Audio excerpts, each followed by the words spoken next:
Everyone thinks the Dyatlov Pass incident was a mystery. They're catastrophically wrong.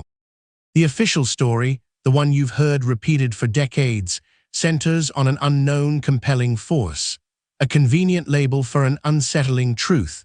But what if the real story is far more chilling, not because of what's unknown, but because of what we've chosen to ignore? February 2nd, 1959. 9 seasoned hikers, led by Igor Dyatlov, were deep in the Ural Mountains of the Soviet Union. Their objective, Arorton, a remote peak, but they never reached it. Instead, on a desolate slope known as Khalat-Siek Mountain of the Dead, something unspeakable happened.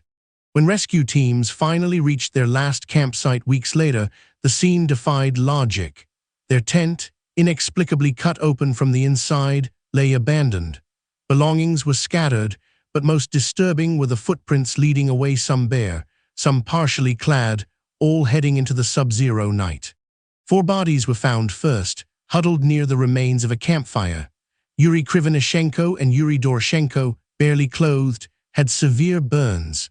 Igor Dyatlov, Zinaida Kalmogorova, and Rustam Slobodin were found scattered further up the slope, seemingly trying to return to the tent. 3 months later, the remaining 4 were discovered in a deep ravine, buried under 4 meters of snow. Nikolai Thiboks-Brignoles, Lyudmila Dubinina, Semyon Zolotaryov, and Alexander Kolvatov. Their injuries were horrific: fractured skulls, broken ribs, and most famously, Dubinina's missing tongue and eyes. The initial investigation concluded hypothermia and an unknown compelling force. This vague explanation fueled decades of speculation. Yeti attacks, military experiments, secret weapons, even alien encounters, each theory more sensational than the last, yet none truly satisfying. But what if the answer isn't some outlandish phenomenon, but a brutal, yet entirely natural force? A force that even experienced mountaineers could not anticipate or survive. The key lies in understanding the unique, treacherous conditions of the Ural Mountains in winter. In 2019, a new investigation, spearheaded by Russian prosecutors and later supported by scientific studies, revisited the evidence. They didn't look for monsters or secret agents. They looked at snow, wind, and the physics of an unstable mountainside.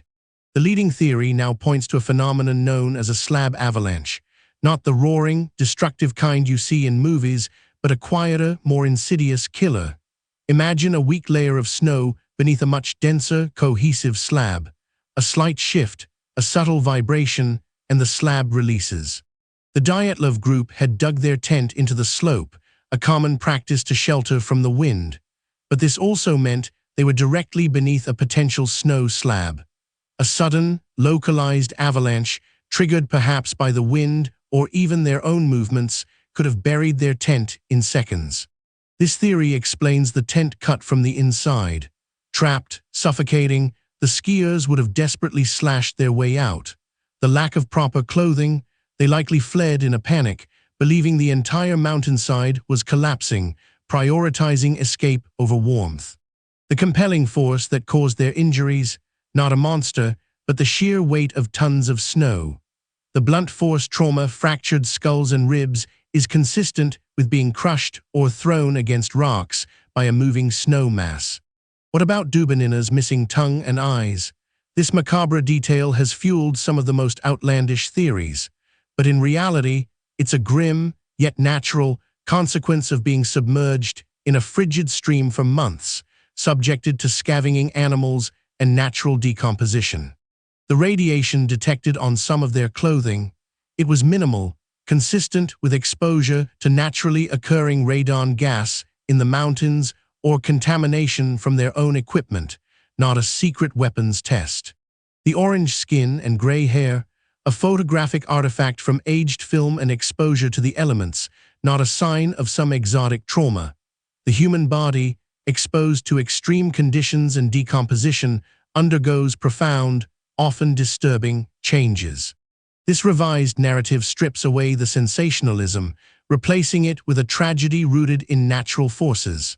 A group of experienced hikers, caught off guard by a rare but deadly type of avalanche, then succumbing to the unforgiving cold of the Ural winter. The mystery wasn't what happened, but how could it happen to them? The answer, it seems, is the inherent unpredictability of nature, even for those who think they know it best. The mountains always hold the final say.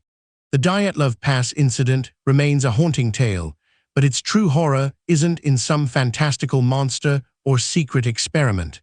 It's in the brutal simplicity of nature's indifference and the desperate, futile struggle of 9 souls against an invisible, irresistible force. Unravel another historical enigma by watching our deep dive into the disappearance of Amelia Earhart.